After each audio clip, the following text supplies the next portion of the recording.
buyers, and it's only getting harder, and we're going to go through some solutions this morning of what a first home buyer can do at the bright young age of 18 or 19 to begin that property path. Stay tuned.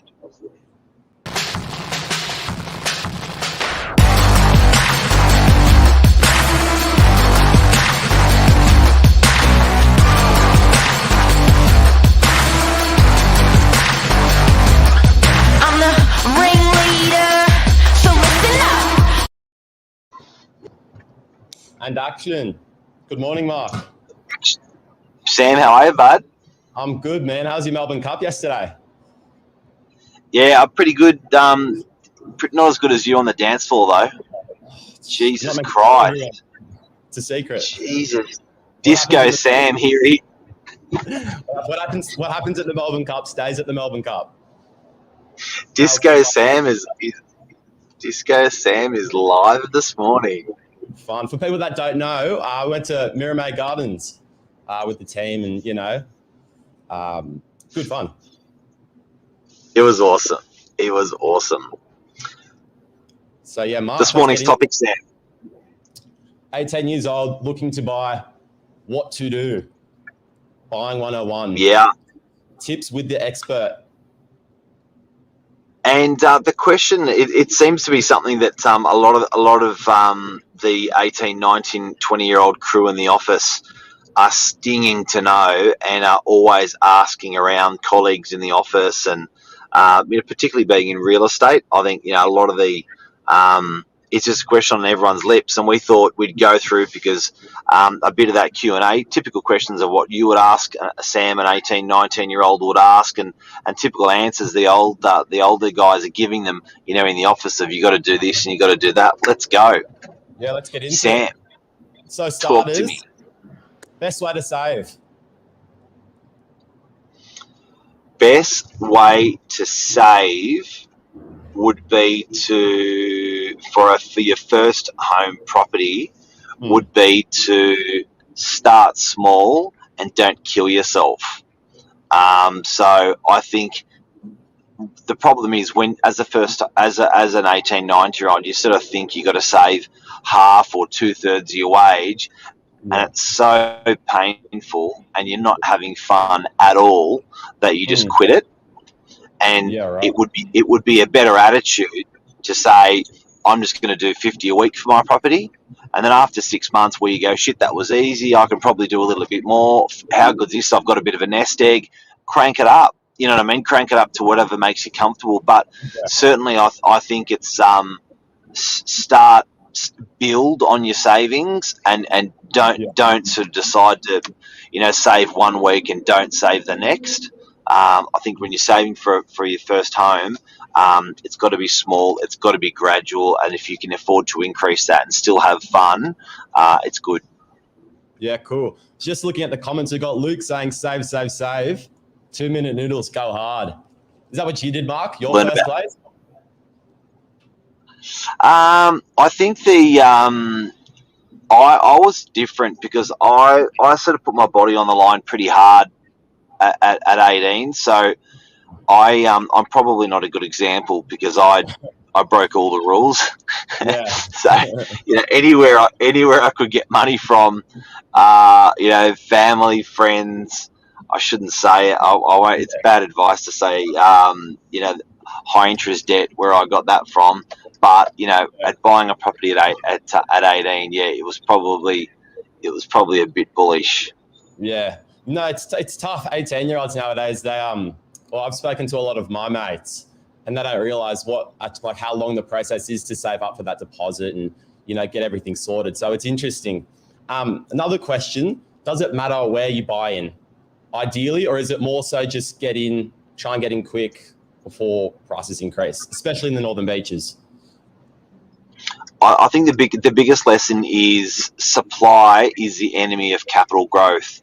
So you've got to remember that as a first home buyer, you want to plant a good seed that's going to grow well as you water it. So some plants will grow half as much, some plants will grow like crazy. And I think if you pick a suburb where there's low supply, it's very good. I think, look, if you look at Sydney, how it's trended the last year and the last 100 years, it's always been the champion capital growth area. Capital growth is how much the value of the property goes up. So it does, mate. I think it matters, and I think you got to stick to areas. And I've been saying lately, people don't realise that 10,000 things about your suburb where you live. The most riskiest thing you can do is go and spend all of your money and buy in a suburb where you don't know 10,000 things about it. Yeah. So you've really got to buy under your nose with where, when I say 10,000 things about the suburb, whether perhaps the shopping, medical, streets, good streets, bad street, regions, just so much. There's like so many things, coffee shops. There's so many things you learn about your suburbs. You got to know 10,000 things about your suburbs. But without realising, Sam, you probably know the 30 suburbs in the Northern Beaches. You probably know 10,000 things about them because you've lived in the area. So it's still good anywhere. Yeah, keep it under your nose. Yeah, I see that as well in rentals. A lot of people coming in from like the Mossman and things like that, and they don't, or even further from there, now that COVID's sort of slowing down a bit, and they come to a lot of money into this place, want the best of the best, and they don't know the suburb that well. And then over time, they end up catching up with everything. But it's interesting, very interesting. Exactly. In regards to 10-year-olds, would you, for advice-wise, would you use it as an investment property or sort of move in there? If that makes sense. Well, that's hard. Good questions this morning, Sam. You're on fire. It's hard because a lot of your first home grant incentives are modelled around you living in it because it's your first home. But not a lot of people realise that if you literally can't afford to live in it, you do have the right to rent it out after you've lived in it. So, you may live in it for 3 months, 6 months, 3 months come into hardship, or 6 months, you go, you know what, this is too hard. And you go, okay, I'm going back to live with the oldies or flatmates because it's cheaper and I'm going to rent it out. So I think that definitely those grants are pretty strong. With 5% deposits you can do, using your super, your voluntary contributions in your super you can do, and zero stamp duty you can do, but they're not eligible if it's an investment property, but you can switch it later. Right. Yeah, cool. And another thing as well that I'm seeing recently, especially in the Northern Beaches, the increase of off the plan builds, and especially in DY, and you're starting to see it Manly Vale now. Any advice with that, with young people? They've saved up their cash and think you're buying off the plan. What's the go with the incentives there and all that jazz? On the Northern Beaches, and I appreciate we've got an audience that are Sydney-wide, maybe even Australia, and international, but international, London, Paris, New York, DY. But I think it's a little bit speculative because sometimes you don't know the builder, the quality of the build, exactly what you're getting. But I think most first home buyers are priced out of that new stock. So because of the price, so it's normally second hand. Right. Okay. So, but would you personally, would you choose off the plan as an expert? Would you go for it? Yeah, I think that if there's value there and you're in a low stock suburb, for sure. Yeah, especially. And I know the builder. Yeah, because we've got the Havana at the moment, but very interesting getting involved with that as well. Any other tips from the oldie, or from your point of perspective to an 18-year-old, which is myself? Any advice you'd give there? I think whenever I'm talking to someone that age, the one thing that they're scared to do is ask people for their time and their experience on what they've done. So I think you got to realise that's probably the best gift, that knowledge. and confidence. And the way to gain that knowledge and confidence is by opening up those questions to people. So, and I think you got to be careful where you're asking those questions. Mark and Oldie. I think you got to be careful where you're asking those questions. You know, you don't want to be asking your mate sitting next to you for advice who doesn't own any property, who's 16.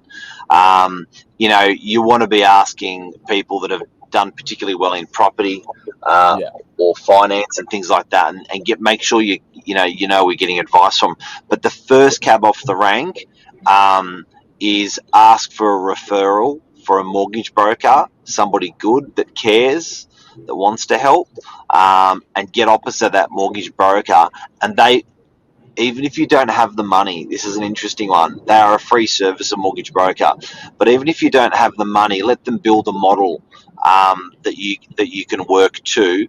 And if that model is, you may be ready straight away, or that model may be 1, 2, 3 years away, he's going to model your income, what it needs to be. He's going to model your deposit.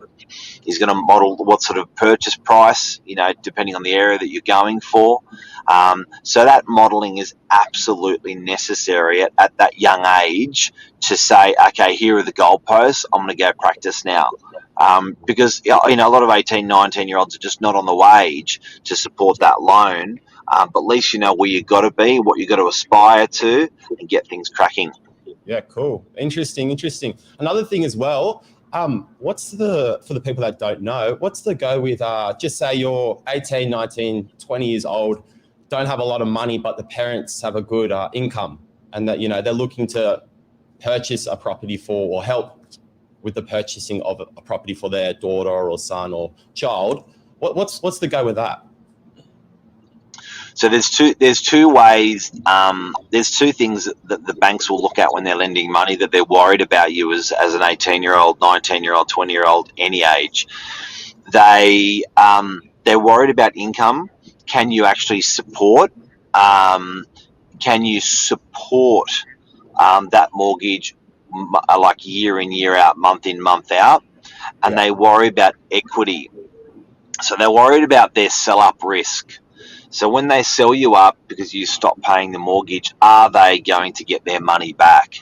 Now, it's deemed across Australia in property that if you've got a 20% deposit, that is, well, technically it's, actually I won't get technical, 80%. If you've got a 20% deposit, the bank sees that as super safe. Yeah. If you've got 10%, well, they believe it or not, they have to insure that risk. They have to insure that risk. They have to pay one-off insurance to insure that risk that they're taking with you. So the government came along and said, "Look, we're going to introduce some measures, and we're going to make it sort of easier." So I think that with parents coming in, they do that 20% buffer for their kid. They do that 20%, but as long as the kid's got the income, they do that 20% buffer. The parents can't use their income, otherwise they've got to go on the title. They can go on the title, but then you're going to lose the rights to the first home buyer stuff. So generally, parents will put up the that deposit for their kid. So the parents are borrowing 20%, the bank's giving you 80%, and there you go.